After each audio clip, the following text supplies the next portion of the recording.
Ayo, go. Go. Lagi sih kan?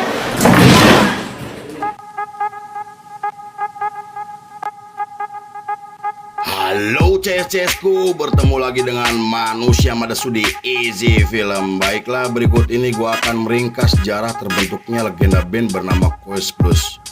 Selain dianggap sebagai pelopor pop rock and roll, mereka juga dianggap sebagai band tertua dan memiliki pengaruh besar untuk perkembangan musik di Indonesia. Oke CS-CS-ku, sebelum kita mulai seperti biasa, kita intro dulu guys.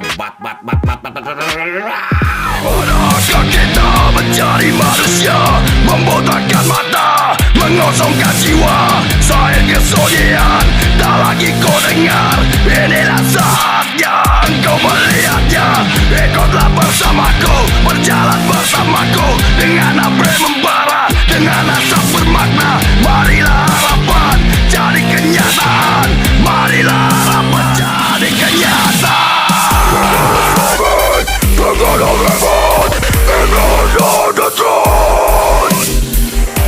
Besok sekolah yang kutunggu, menanti-nanti bukan merasa.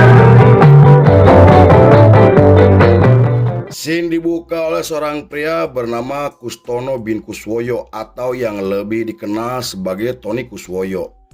Ia merupakan anak dari pasangan Raden Kuswoyo dan RR Atmini yang dibesarkan di daerah Tuban, Jawa Timur. Ia memiliki kakak bernama John Kuswoyo dan 3 adik laki-laki yaitu Yon Kuswoyo, Yok Kuswoyo, dan Nomo Kuswoyo. Ia juga mempunyai 2 adik perempuan yang jarang terlihat di publik. Lalu ketika ayahnya dimutasi untuk bekerja di Kementerian Dalam Negeri, Tony dan keluarganya pindah ke Jakarta dan menempuh pendidikan di sana.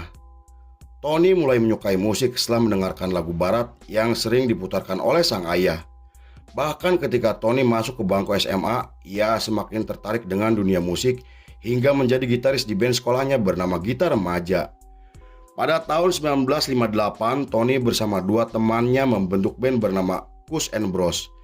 Ia kemudian merekrut 4 saudaranya dan mulai melakukan sesi latihan dengan formasi Yon Kuswoyo pada vokal utama, Yok Kuswoyo pada vokal 2, Tony Kuswoyo pada gitar, Jan Mintaraga pada gitar 2, Tommy Darmo pada gitar 3, John Kuswoyo pada bass, dan Nomo Kuswoyo pada drum. Sayangnya formasi tersebut tidak bertahan lama karena Tommy dan Jan memilih keluar dari band pada tahun 1960. Karena hal itu Tony kemudian mengubah nama bandnya menjadi Kus Brother yang terinspirasi dari grup asal Inggris bernama Kellin Twins. Mereka juga mulai membawakan lagu barat karena saat itu menyanyikan lagu bahasa Indonesia dianggap kuno dan memalukan.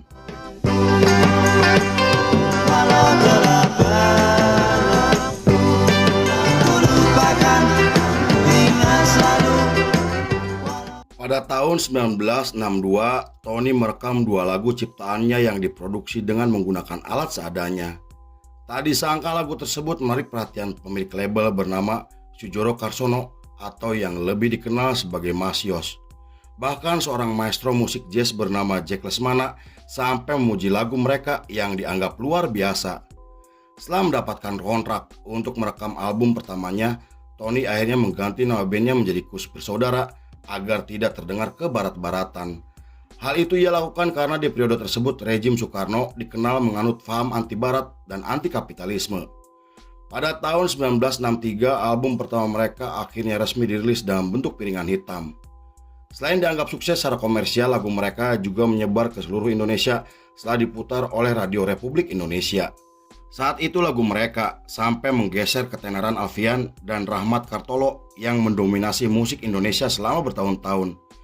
Di tengah ketenaran mereka yang semakin meningkat, John Kuswoyo tiba-tiba mengundurkan diri dari band setelah menikah pada tahun 1964. Posisinya sebagai basis kemudian digantikan oleh Yok Kuswoyo yang membuat Tony harus mengambil alih posisi vokal sambil bermain gitar. Di periode tersebut, mereka mulai terinspirasi oleh band fenomenal The Beatles sampai menggunakan jas yang sama. Bintang kecil dan menari. Di sisi lain, kondisi ekonomi keluarga Kuswoyo semakin memburuk meski mereka telah menjadi band yang sangat terkenal. Saat itu mereka hanya mendapatkan uang pas-pasan dari penjualan albumnya karena harus dipotong oleh manajemen. Meski begitu, Tony tidak pantang menyerah untuk membesarkan nama bandnya di kancah internasional dan kembali menulis lagu yang terinspirasi dari band The Beatles dengan judul Termenung Lesu, Diana, dan Pemain Kecapi. Meski belum dirilis, namun Tony yakin jika lagu tersebut bisa menggebrak industri musik Indonesia. Pada tahun 1965, Kus Bersaudara menggelar pertunjukan di gedung bioskop yang dihadiri oleh ratusan penonton termasuk para penggemarnya. Di sana mereka tampil sangat mengesankan dengan membawakan lagu yang sedang populer di kalangan anak muda.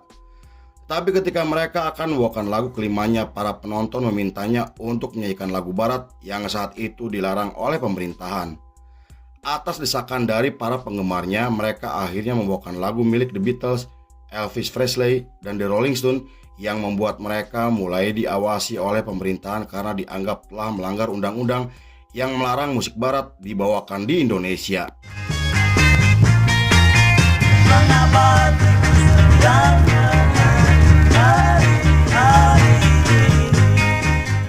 Pada 25 Juli masih di tahun yang sama, mereka bersama Dara Puspita dan Kuartanada diundang untuk tampil di acara pesta yang diselenggarakan oleh kolonel bernama Kusno. Namun ketika mereka sedang membawakan lagu The Beatles, para penonton berteriak dan melemparkan batu ke arah rumah kolonel. Insiden yang terjadi membuat acara tersebut harus dihentikan sampai para personelnya dipaksa untuk meminta maaf dan berjanji tidak akan membawakan lagu tersebut. 4 hari kemudian, para personel Kus Bersaudara ditangkap atas tuduhan menyebarkan musik barat yang bisa meracuni jiwa generasi anak muda. Selain itu, mereka juga dituduh tidak mencerminkan anak bangsa hingga dianggap pro terhadap kolonial dan imperialisme. Atas tuduhan tanpa dasar hukum dan mengada-ngada, mereka akhirnya mendekam di dalam penjara selama 3 bulan tanpa menjalani proses pengadilan. Bahkan pihak polisi sampai melarang lagu mereka diputar di radio karena dianggap berbahaya. Meski begitu, para penggemarnya masih mendengarkan lagu mereka yang saat itu diputar oleh radio Singapura. Bersedih dan bergema, tetapi aku semua pintu matikanlah. Pada bulan September, sehari sebelum terjadinya peristiwa G30 SPKI, mereka resmi dibebaskan setelah mendekam selama 100 hari. Tony kemudian menceritakan pengalamannya ketika di penjara dengan merilis 2 album pada tahun 1968. Album tersebut kembali sukses secara komersial dan mendominasi industri musik Indonesia dengan lagu berjudul Mengapa Hari Telah Gelap, Balada Kamar 15, dan Di Dalam Bui. Karena hal itu, para pengamat musik sampai memuji lagu mereka karena telah menampilkan musik yang terinspirasi oleh band Inggris bernama Bee Gees. Beberapa minggu kemudian, Nomo Kuswoyo berniat untuk mencari pekerjaan baru demi bisa menghasilkan uang tambahan. Hal itu ia lakukan karena mereka sedang mengalami masalah ekonomi setelah ayahnya pensiun dari pekerjaannya. Namun niat tersebut ditentang oleh Tony yang membuat mereka terlibat pertengkaran dan konflik hingga membuat Nomo dan Kuswoyo memilih keluar dari band karena kecewa dengan sikap kakaknya. Karena hal itu, Tony kemudian memutuskan membubarkan Kus Bersaudara karena dianggap tidak memiliki masa depan.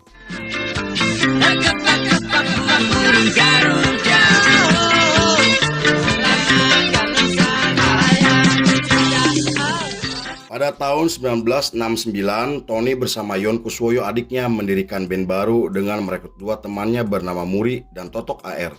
Bergabungnya Muri ke dalam formasi membuat Tony lebih leluasa untuk mengembangkan karya musiknya.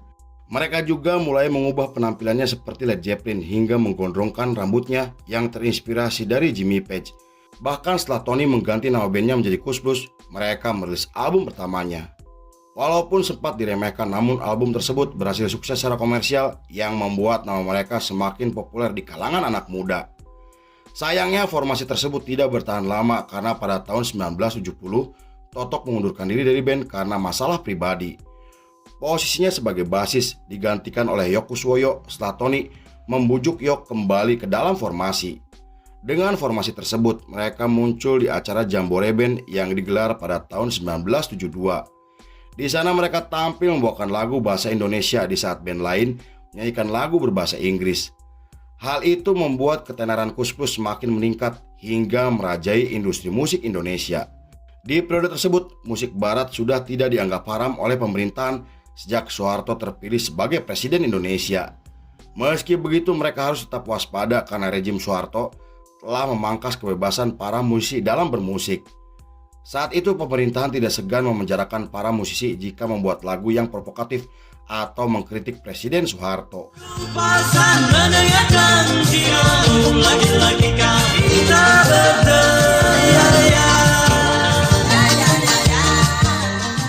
Selama dekade tahun 70-an, Koes Plus telah menjadi band yang sangat terkenal hingga menjadi kiblat untuk musik pop di Indonesia.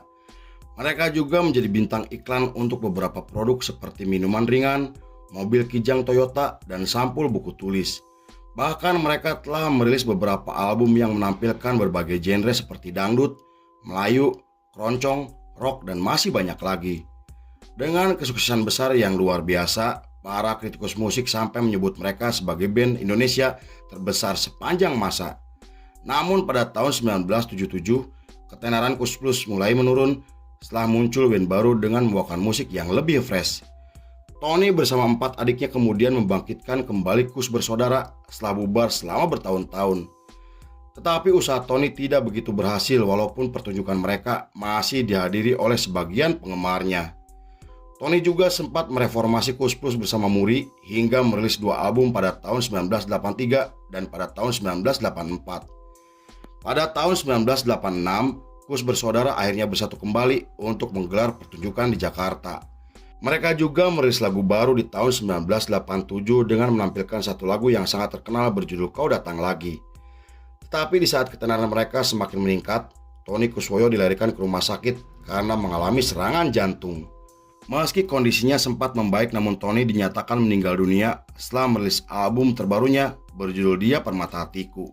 Kematian Tony menggemparkan seluruh Indonesia hingga menjadi berita duka untuk industri musik Indonesia.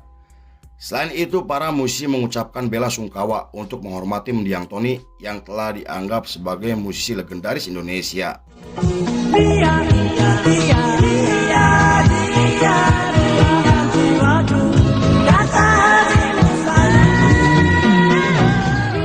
Pada tahun 90-an, Yon dan Yok Kuswoyo melanjutkan Koes Plus atas permintaan kakaknya sebelum meninggal dunia. Selain merilis album dan menggelar pertunjukan, mereka juga telah melakukan beberapa kali pergantian personil. Namun setelah menggelar pertunjukan bersama di Dores pada tahun 1997, Yok Kuswoyo mengundurkan diri dari band karena ingin beristirahat dari dunia musik. Hal itu membuat Yon harus membuat perubahan besar dengan mendatangkan Muri dan merekrut 2 personil baru. Formasi tersebut dianggap sebagai formasi paling awet karena bisa bertahan selama 7 tahun dan pada tahun 2004 formasi tersebut akhirnya bubar setelah 3 personilnya terlibat masalah dengan manajemen. Pada tahun 2005, Yon Kuswoyo menjadi satu-satunya personil Koes Plus yang masih bertahan di industri musik Indonesia. Ia terus mempertahankan eksistensinya dengan merekrut 3 personil baru bernama Danang, Sony, dan Seno. Formasi tersebut kemudian dikenal sebagai Koes Plus Pembaruan atau Koes Plus Formasi Milenium. Bahkan mereka juga sempat merilis 2 album terbarunya di mana album tersebut merupakan album terakhir dari band Koes Plus. Pada tahun 2008, Yok Kuswoyo diundang untuk menjadi bintang tamu di acara Kick Andy yang ditayangkan oleh Metro TV. Dalam acara tersebut, Yok membeberkan fakta yang dirahasiakan ketika mereka ditangkap dan dipenjara pada tahun 1965. Di sana ia mengatakan jika penangkapannya merupakan bagian untuk menjadikan Koes Bersaudara sebagai intelijen tandingan karena mereka sebenarnya tidak dipenjara dan malah dikirim ke Malaysia sebagai mata-mata. Hal itu bukan tanpa alasan karena di periode tersebut Indonesia sedang terlibat konfrontasi dengan negara Malaysia. Di gunung tinggi ku menarik penawan Diana, Diana, tanda kasih sayang untukmu. Pada tahun 2013, Yon Kuswoyo menggelar pertunjukan reuni dengan menampilkan Muri dan Yok Kuswoyo. Pertunjukan reuni tersebut dihadiri oleh ribuan penonton dari berbagai usia karena ingin melihat aksi panggung dari sang legenda. Sayangnya pertunjukan tersebut menjadi pertunjukan terakhir Muri karena pada tahun 2014 Muri dinyatakan meninggal dunia karena penyakit hernia dan diabetes. 4 tahun kemudian, tepatnya di tahun 2018, Yon Kuswoyo juga meninggal dunia akibat penyakit komplikasi dan sesak napas yang dideritanya selama bertahun-tahun.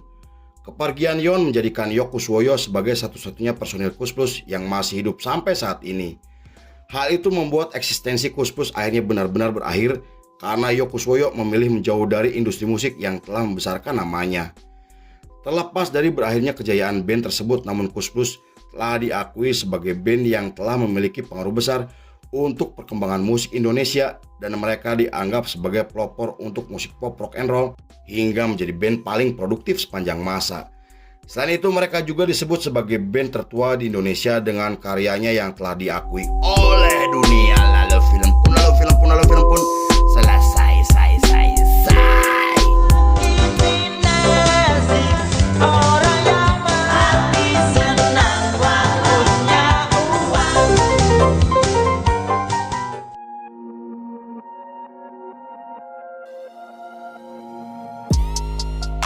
Buat apa susah, lebih baik kita bergembira. Baik, Koes Plus. Oke, CSku, terima kasih sudah menyaksikan ringkasan ini nggak selesai. Saya beserta jajaran Berandal Malam kembali pamit undur diri, sampai jumpa di episode berikutnya. Bye bye, hampura balelol CSku.